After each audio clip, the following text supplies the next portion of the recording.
It's the type of job that just doesn't come open in the NFL. Yeah. Like, you want this job so badly, but then it obviously shakes everything up for the Browns. Like, the realistic chance that Harbaugh would just say, screw you, Baltimore, for even firing me. I'm going to go to the AFC North rival, and I'm going to go fix. I think they've got to be smart in terms of IQ, EQ, and football acumen.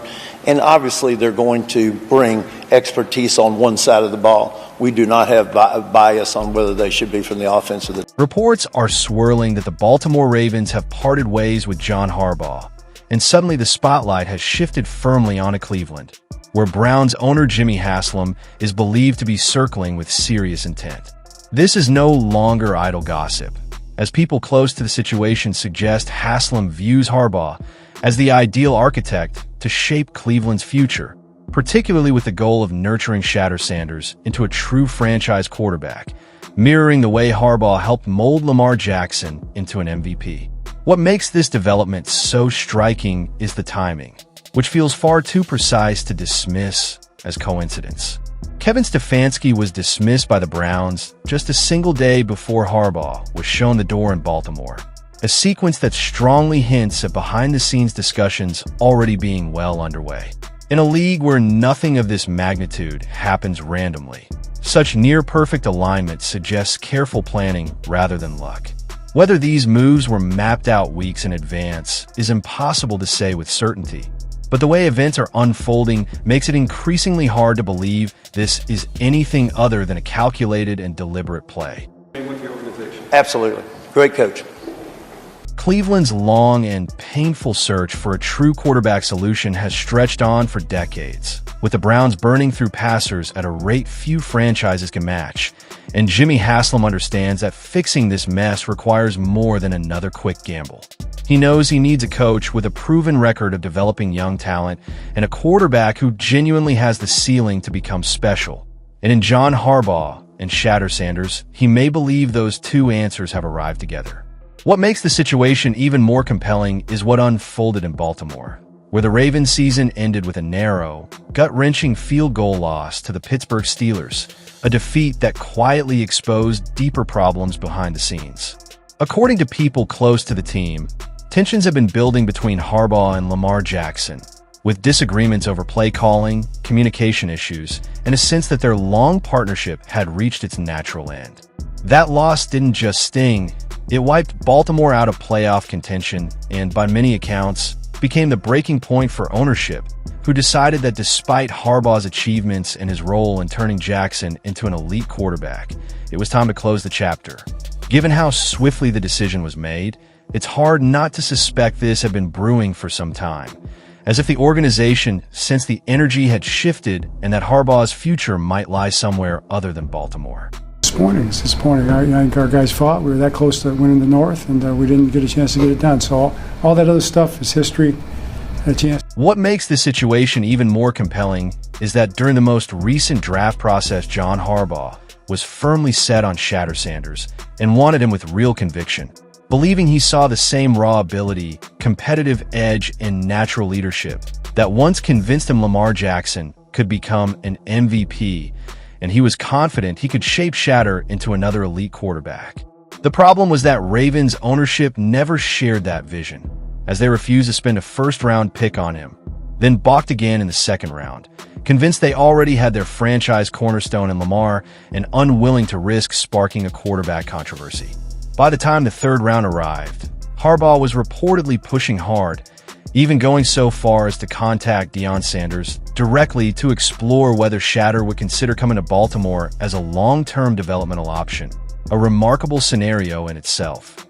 However, that path was never appealing to Shedeur, who had no interest in playing second choice behind Lamar Jackson, a stance that makes sense given he was raised by a Hall of Fame player who instilled in him confidence, self-belief, and the expectation that he should lead rather than wait. And Shedeur made it clear he wanted a situation where he could compete to be the man from the outset rather than sit quietly on the bench learning behind someone else. And Shedeur, I don't want to say how it went, but how in the world can somebody fault him for saying or thinking, why in the world would I go back up Lamar for 10 more years? For sure. Shedeur and his representatives ultimately chose to step away from the idea, respectfully turning the Ravens down, and what followed spoke volumes. Not long after the draft, Harbaugh was questioned about the matter during a press conference, and his answer, though carefully worded, revealed plenty. He made a point of stressing that discussing or signing specific players was not his call, underlining that recruitment decisions sat firmly with management rather than the coaching staff, and the irritation in his tone was hard to miss. It sounded like a coach who had clearly identified the player he wanted, who believed he had a clear plan to nurture that talent, only to be overridden by executives who felt they knew better. From that point onwards, subtle changes in Harbaugh were noticeable, as the intensity and passion Raven supporters were used to seem to fade slightly, replaced by a sense of detachment, almost as if part of him had already switched off. His disappointment over missing out on Shedeur Sanders appeared to linger across the season, reflected in flatter energy levels, a slightly strained rapport with players, and an overall feeling that something was no longer quite right, until the late defeat to Pittsburgh, combined with growing tensions with Lamar Jackson, brought everything to a head and finally forced the issue into the open. We don't talk about the draft room decision-making process, so I'm not going to be able to answer that for you. As much as I may like to or may not want to, I'm not going to be able to answer that for you. Jimmy Haslam then stepped firmly into the picture and, regardless of his long list of past missteps as Browns owner, his reputation for constantly hunting an edge cannot be ignored. As soon as the situation in Baltimore became clear and the possibility of John Harbaugh being available emerged, Haslam reportedly moved without hesitation, reaching out to Harbaugh's representatives within hours of his dismissal. The proposal was direct and difficult to overlook, a move to Cleveland with genuine authority over quarterback-related decisions, a commitment from the organization to select Shedeur Sanders in the upcoming draft, and the freedom Harbaugh never fully had in Baltimore. In essence, Haslam was offering a clean slate, complete trust, and the chance to design an offense entirely around the quarterback Harbaugh truly believes in, presenting Cleveland as the opportunity to finally execute the vision that had been blocked elsewhere. If you hire John Harbaugh, you can't say that about any other head coaching candidate. At face value, the potential pairing of John Harbaugh and Shedeur Sanders could be genuinely lethal, because history shows exactly what Harbaugh is capable of when he commits fully to a quarterback. He took Lamar Jackson, a player many scouts dismissed or misunderstood, and built an entire system around his strengths, turning doubt into an MVP season through belief, protection, and intelligent development.